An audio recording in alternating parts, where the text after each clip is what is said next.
It's Saturday, July 20th, 2024. A lot to talk about today, ladies and gentlemen. So much happening. Things are really beginning to accelerate, and we're going to see a lot in the next coming months right here in the United States. Before I started shooting this video, before I just sat down, I just got done watching a video on YouTube. One of my favorite channels, Sachs Realty. Many of you watch it. Fantastic channel.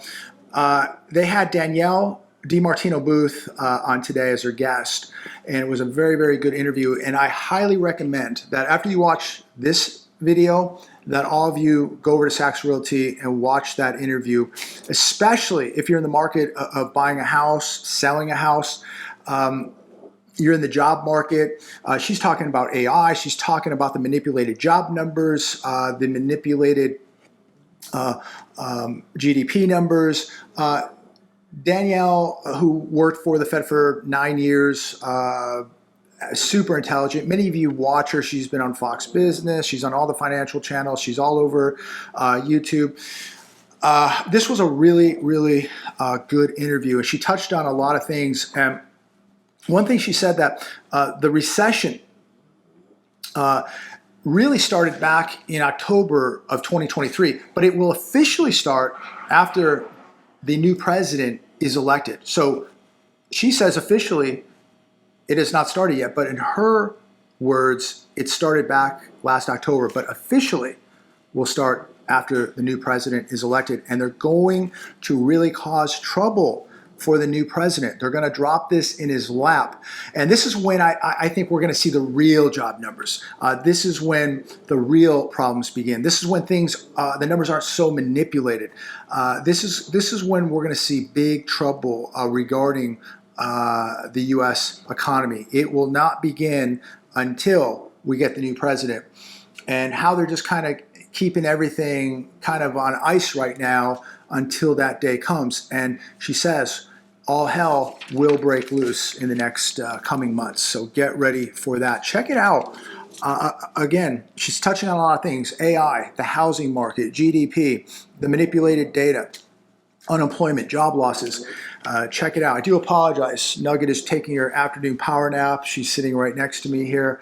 So hopefully it's not too bad. But so much happening, ladies and gentlemen. It is absolutely incredible times we're living in, and we're going to see things we never thought could happen in this country. They're going to begin to happen. You've already watching some things unfold now that we thought we would never see, and we're seeing it happen right before our very eyes. So continue to get ready for these things. Shifting gears into this article from the Hedge, putting the national debt into perspective, we can all understand. I think most people will never understand this. They'll never be able to comprehend this. We are inching closer to $35 trillion of national debt. And this is completely meaningless to most people, because most people really, most people unfortunately can't even count to 100. And nobody can count to $1 trillion because it would take too long. But people just cannot comprehend how big this number is and the catastrophic crisis it is going to cause right here in America and across the globe. So let's put this number of nearly $35 trillion of debt into perspective. Every American would have to write a check for $103,565 to wipe out, pay off the national debt today. Now, of course, a lot of people in this country don't work, and so this would be a burden to the taxpayers. So the taxpayers, if just the taxpayers paid this debt, every U.S. taxpayer would have to write a check for $266,953 to wipe out the debt today, on top of the taxes they're already paying. $35 trillion is more than the total economies of China, Japan, Germany, and the UK combined. Wrap your head around that, ladies and gentlemen. Here's some more facts. 1 trillion seconds. 1 trillion seconds is 32,000 years. It would take 11.5 million days to count to 1 trillion. Not 35 trillion, 1 trillion. If you line up dollar bills end to end, You could go to the moon and back around 203 times with just $1 trillion. The debt is almost 35 trillion.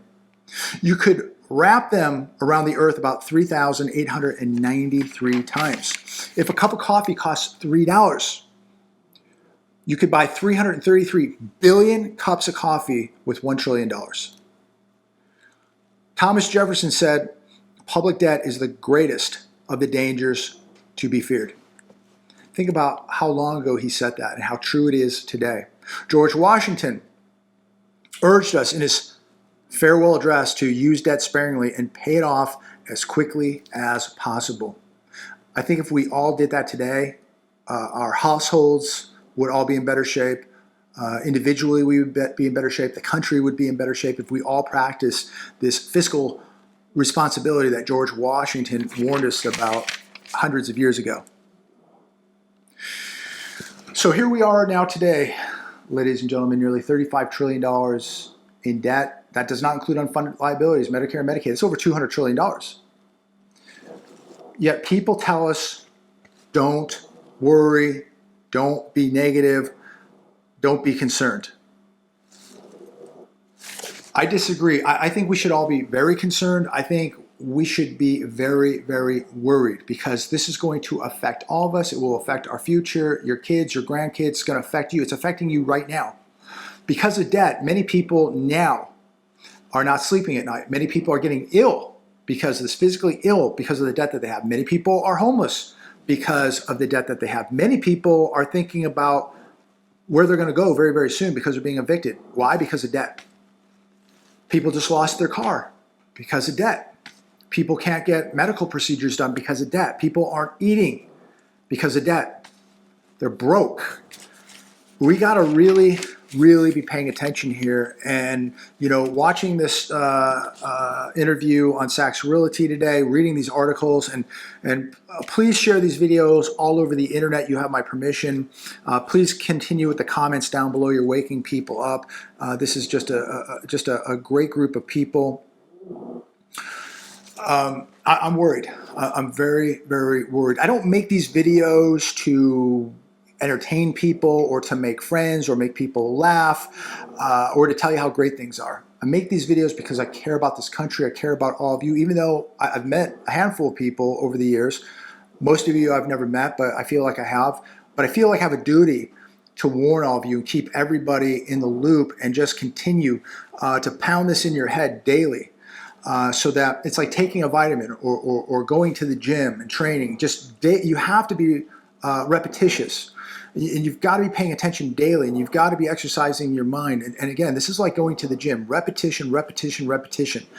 We can't let our minds get lazy. We can't let our spirits get lazy. We can't let our bodies get lazy. We got to continue with the repetitions. And we've got to be paying attention to what's happening here, because if you're not paying attention, your whole family is at risk of being wiped out. We are talking about something more serious than anything we've ever seen threaten this country. King World News, things are getting bad. Look at how many people are struggling. I know a lot of people watching this video today are struggling. And look, I wish I was making videos that were fun, that we could joke around and laugh. I prefer to make car videos, drive around in a Ferrari or a Lambo and entertain people and go to Cars and Coffee and have fun. But this is much more important. This is much more important, than driving a car. This is much more important than showing you where I'm eating dinner or where I'm vacationing or what cruise I'm going on. This is serious business. If we lose this country, we're going to lose it forever. Your kids will never, ever understand the type of life you had when you were a kid. And people's lives are changing right now. Their standard of living is getting crushed. June, 75 U.S. companies filed for bankruptcy, the most in any month since 2020. 346 total business bankruptcies so far this year. The economic reality hasn't hit Wall Street yet, but it has hit Main Street, and it's hitting a lot of you. We're all going to the grocery store. We all go to the gas pump.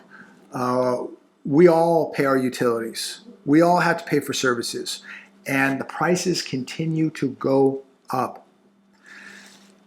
and people are going to continue to go broke. They're working longer hours, they're working more jobs, and they're making less money. Think about that. Figure that out. How is that even possible? And the real concern on top of that is after they pay their taxes, pay all their bills, there's nothing left. People cannot save up any money. So they have no emergency fund. In this article in King World News, Gerald Celente says as interest rates fall, there will be no sustained surge in consumer outlays. It will take years for the economy to work its way back to stability, and it will take households years beyond that to battle back the debt burden they carry now. Think about the debt people are carrying on those credit cards at 23+%. Those retail credit cards at 30%. I really pray to God that we're going to be able to dig our way out of this. And I think personally, and comment down below, I think the only way we get out of this is we're going to have to make stuff. We're going to have to go back to work. We're going to have to pay people real wages. We're going to have to manufacture things right here. Automobiles, chips, steel, aluminum, plastics, oil, etc. Things have got to be made right here. If we continue to be reliant on other countries, we're going to be in very, very big trouble. And we're in big trouble right now. And think about, we cannot just start manufacturing tomorrow. It takes time to build the factories, the manufacturing centers, training people. This is going to take time. If we can turn this around, it is going to take years. You've got to be prepared for some very, very bumpy years ahead. This is not going to be resolved in 6 months.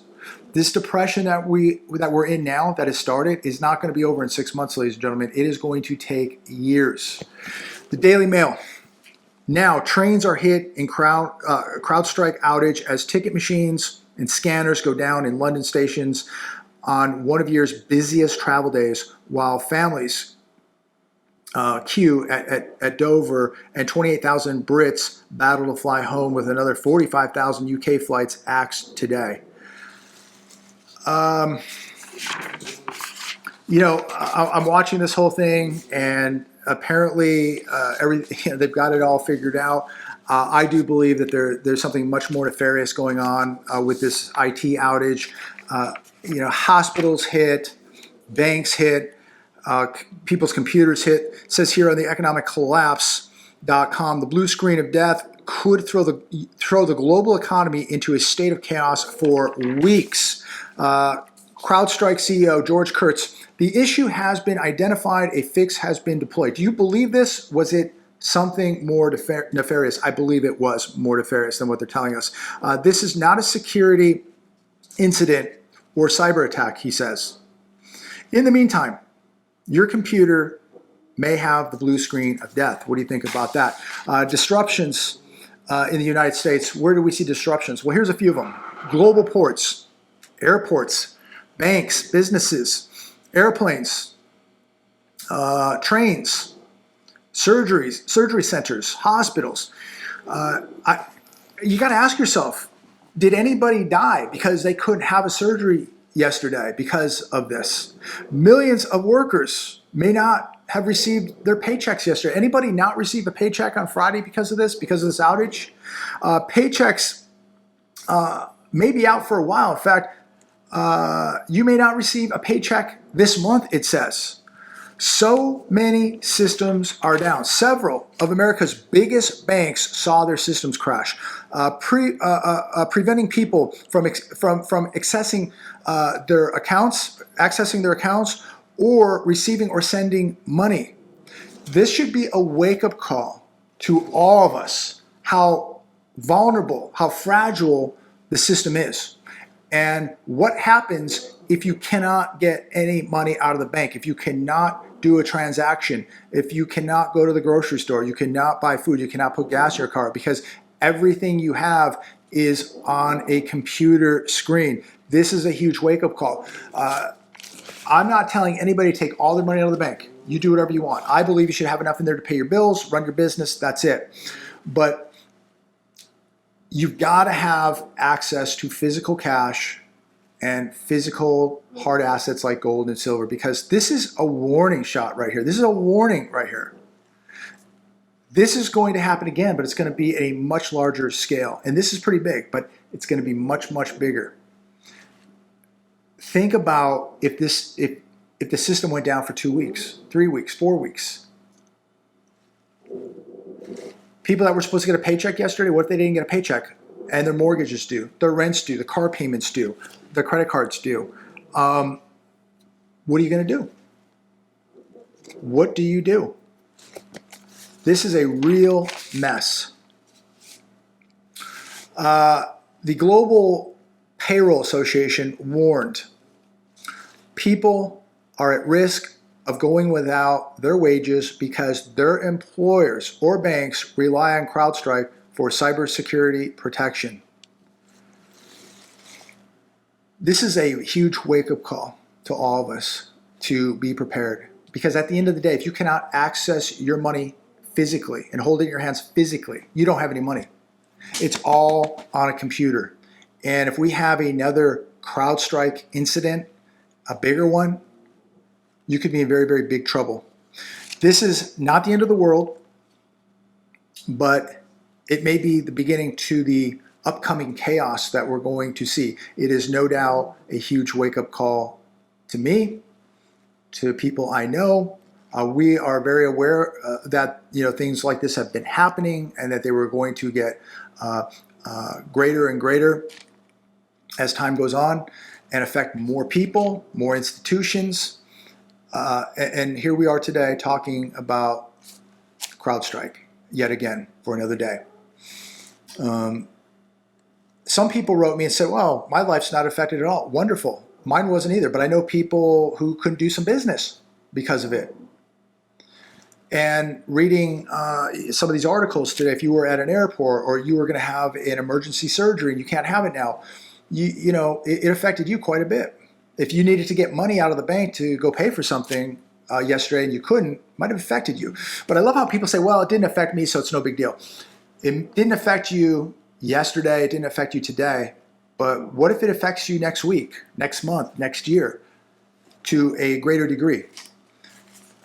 I think we all got to stop thinking about ourselves and look at the entire picture here of where this can lead to and the potential crisis it can create and has created already. God bless you if it didn't affect you. Didn't affect me. But I am wide awake and aware that it can. And that is why I have money out of the bank. I have assets out of the bank. I am pretty much out of the system, except for some things that I have to do as far as business. But if the banks shut down tomorrow, I'm going to survive. I have enough food, water, assets, cash, and skills. And I advise that you do also. We are in big, big trouble. And these people who believe that the real estate market is just going to continue to skip along, and we're going to hear about, prices are at all-time highs, yet things aren't selling. And people now cannot rent their Airbnbs out. Builders are not renting out those multifamily units. And they've got more units coming, more new homes coming on the market, less qualified buyers, more people losing jobs, more people working more hours, more jobs, making less money, more people getting their cars repoed. I don't know about you, but you can just feel that something big is around the corner. And the more I watch the volatility in the market, what just happened with the prior president, watching what is happening to all these retailers, commercial real estate, the shopping malls, the amount of people I see homeless, the amount of stores I see closing, and yet people will say, well, I went out and the restaurants were busy and everything's fine. Yeah, because people still have a credit card. And they're still going to max out those credit cards, and they're gonna ride this all the way to the bottom. But I don't really come to the conclusion that the economy is doing well because a couple restaurants are busy. I mean, I see the amount of people losing jobs. I see the amount of homelessness. I see the amount of empty buildings. 23% increase this year in repossession of cars. It's a big number. A big number. Evictions going through the roof. Business bankruptcies going through the roof. Layoffs going through the roof. I mean, you don't have to be a rocket scientist, ladies and gentlemen, to figure this all out. Just connect the dots. Nobody has a crystal ball. I don't pick up the phone and call God and it gives me, all the answers. But he gave us all free will. He gave us a brain. He gave us a spirit. I'm trying to use my brain the best that I can. I'm not the smartest person in the world. There's a lot of people watching this today that are way smarter than me, way more prepared than me. But I can connect the dots like most of you. And it doesn't look too good. And when you connect the dots, you see where this is all going. I don't know how we ever get out of this debt. I think that you basically have to let the whole thing crash. The whole thing goes down. But what does it look like after that? Just something to think about today. It's another hot one out here, 118 degrees, maybe 120 out here in the desert. And I'm just, thinking out loud with all of you today. I want to thank all of you for tuning in and joining me. Thanks for all the comments, the good ones, the bad ones. It's an absolute incredible community of people. You've woken up so many people. You make me think, you make my family think, my friends think, and people I don't even know think. So keep the comments coming. Let us know what's going on, what's on your mind, where do you see this all going? And let me ask you this as we close. How bad is this going to get? Some of you may say it's not going to get bad at all. It's only going to get better. It'll get better in 2025. I disagree. I think it's going to get really bad. But I hope I'm wrong. I pray to God I'm wrong. But to the people out there that think it's going to get bad, how bad do you think it's going to get? Comment down below. Love to know your thoughts on that. I'm going to leave it there today. God bless every one of you. Please like, share, subscribe, and I look forward to speaking to all of you very, very soon. Take care.